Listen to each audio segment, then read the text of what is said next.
प्यारे दोस्तों, अस्सलाम वालेकुम। दोस्तों, आज का हमारा वाकया है जवानी हो तो ऐसी। हजरत सैयदना इब्राहिम बिन मुहल्लब अलैहिर्रहमा फरमाते हैं, दौरान सफ़र में एक वीरान जंगल से गुजरा तो एक लड़के को नमाज में मशगूल पाया। जब उसने नमाज मुकम्मल कर ली तो मैंने कहा, इस वीरान जंगल में तुम्हारा कोई मुनिस व गमखार भी है? तो उसने कहा, क्यों नहीं, बिल्कुल है। मैंने कहा, कहाँ है? तो उसने कहा, मेरे दाएं बाएं ऊपर नीचे आगे पीछे हर तरफ है। मैं समझ गया कि ये लड़का अहले मार्फत में से है। मैंने कहा, क्या तुम्हारे पास ज्यादा राह भी है? उसने कहा, क्यों नहीं। मैंने कहा, तुम्हारा ज्यादा राह क्या है? तो उसने कहा, इखलास, तौहीद, हुजूर पाक सल्लल्लाहु ताला अलैहि वसल्लम की नबूवत का इकरार, ईमानी सादिक और पुख्ता तवक्कुल मेरा ज्यादा राह है। मैंने कहा, मेरे बेटे, क्या तुम मेरे साथ रहना पसंद करोगे?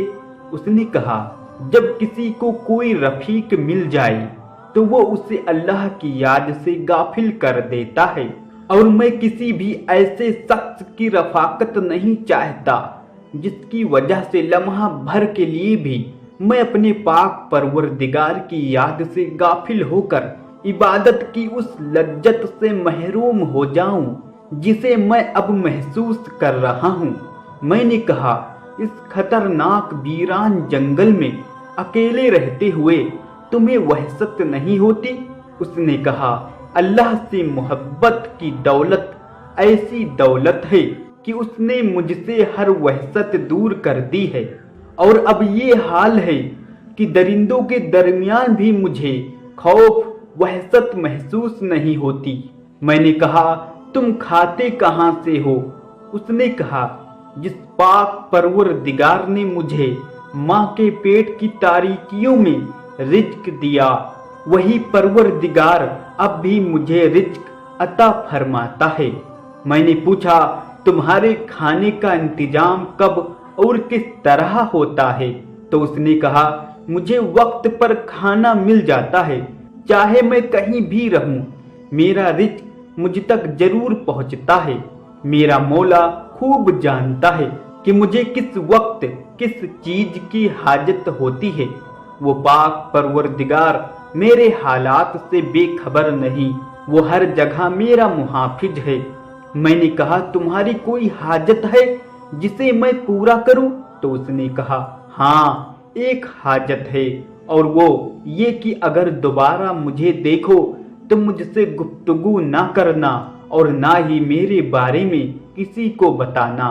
मैंने कहा, जैसी तुम्हारी मर्जी, इसके अलावा कोई और हाजत हो तो बताओ। उसने कहा, हाँ, अगर हो सके तो दुआओं में याद रखना, जब भी गमगीन और परेशान होकर दुआ करो तो मेरे लिए भी दुआ जरूर करना। मैंने कहा, मेरे बेटे, मैं तुम्हारे लिए किस तरह दुआ करूं जबकि तुम मुझसे अफजल हो, क्योंकि खौफे खुदा और तवक्कुल तुम में मुझसे बहुत ज्यादा है।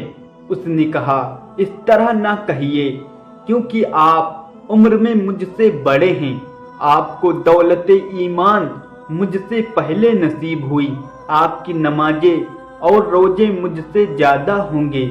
मैंने कहा, मुझे भी तुमसे काम है। उसने कहा, बताइए क्या काम है? मैंने कहा, मेरे लिए अल्लाह की बारगाह में दुआ करो। उसने ये दुआ की, अल्लाह आपको हर लम्हा गुनाहों से महफूज रखे, ऐसा गम अता फरमाए जिसमें उसकी रिजा पोसीदा हो और इसके अलावा कोई और गम न हो। मैंने कहा, ऐ मेरे लखते जिगर, अब दोबारा मुलाकात कब होगी? मैं तुझे कहाँ तलाश करूं? उसने कहा, दुनिया में मुझसे मुलाकात की उम्मीद न रखना, और आखिरत में मुझसे मिलना चाहो तो हर उस काम से बचना जिससे अल्लाह ने मना फरमाया है, और किसी भी ऐसे काम में उसकी नाफरमानी न करना जिसका उसने हुक्म दिया है। आखिरत मुत्तकीन के जमा होने की जगह है। अगर वहाँ मुझसे मिलना चाहो तो उन लोगों में तलाश करना जो दीदारे इलाही कर रहे हों, मैं आपको उन्हीं लोगों में मिलूंगा। मैंने कहा, तुम्हें कैसे मालूम है कि अल्लाह की बारगाह में तुम्हें ये मर्तबा मिलेगा? उसने कहा, इसलिए कि मैं उसकी हराम करदा असिया से बुग़्ज़ रखता हूँ, हर गुनाह और हर उस काम से बचता हूँ जिससे बचने का हुक्म दिया है। और मैंने अपने पाक परवरदिगार से ये दुआ की है कि मुझे जन्नत में अपनी दीदार की दौलत अता फरमाए। इतना कहने के बाद उस लड़के ने चीख मारकर एक तरफ दौड़ लगा दी और नजरों से ओझल हो गया। दोस्तों, उम्मीद करता हूँ कि आप लोगों को ये वीडियो जरूर पसंद आई होगी। अगर वीडियो पसंद आई है तो वीडियो को लाइक कर दें और हमारे चैनल को लाजमी सब्सक्राइब करें।